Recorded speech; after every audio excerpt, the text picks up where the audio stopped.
Сәлем достар, менің арнама қош келдіңіздер.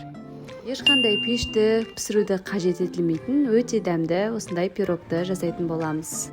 Бізге дәмді пряник, банан және сметан қажет болады. Осындай шұңғылдау ыдысымызға таза пакетті алдымен кигізіп аламыз.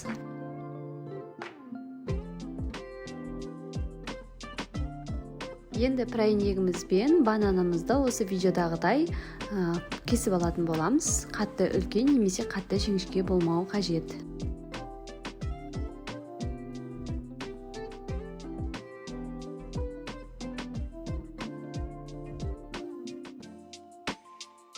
Пирогымызды жинайтын боламыз. Ол үшін астыңғы бөлігіне пряниктерімізді барлығын жауып, рет-ретімен орналастырамыз.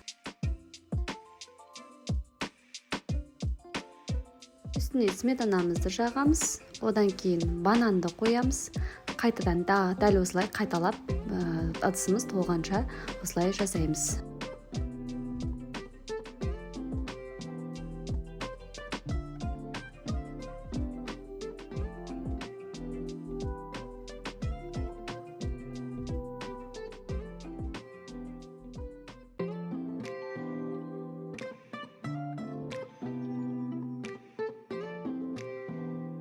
Толық бітіргеннен кейін пакетіміздің аузын жауып, 4-5 сағатқа холодильникке қалдыратын боламыз.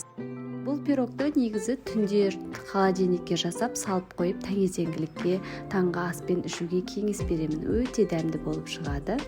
Міне біздің пирогымыз дайын. Сыртқы бетін сметанамен әрлейтін боламыз.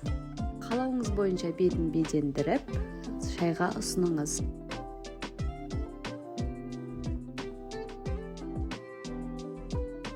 Менің арнама тіркеліп, қоңырау басуды ұмытпаңыз, керегіңізге жарасын.